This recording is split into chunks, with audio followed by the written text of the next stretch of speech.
ബസ്സിൽ ലൈംഗികാതിക്രമം നടത്തിയെന്ന യുവതിയുടെ ആരോപണത്തിന് പിന്നാലെ കോഴിക്കോട് ഗോവിന്ദപുരം സ്വദേശി ദീപക് ജീവനൊടുക്കിയ സംഭവത്തിൽ പ്രതി ഷിംജിത മുസ്തഫയ്ക്കായി ലുക്കൌട്ട് നോട്ടീസ് പുറത്തിറക്കി.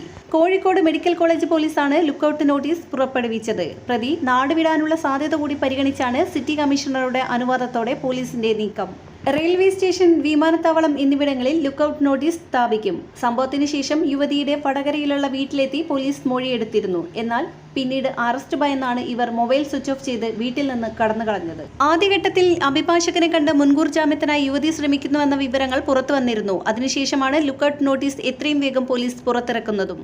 അതേസമയം പോലീസിനെതിരെ ആരോപണവുമായി ദീപകിന്റെ കുടുംബം രംഗത്തെത്തിയിരുന്നു. പ്രതി ഷിംജിത മുസ്തഫയ്ക്കെതിരെ രക്ഷപ്പെടാൻ പോലീസ് അവസരമൊരുക്കിയെന്നാണ് ആരോപണം. പ്രധാന തെളിവ് ബസ്സിലെ ദൃശ്യങ്ങളാണ്. പ്രതിക്ക് തെളിവുകൾ നശിപ്പിക്കാൻ സമയം ലഭിച്ചെന്നും ദീപകിന്റെ ബന്ധു വിജയ് പറഞ്ഞു.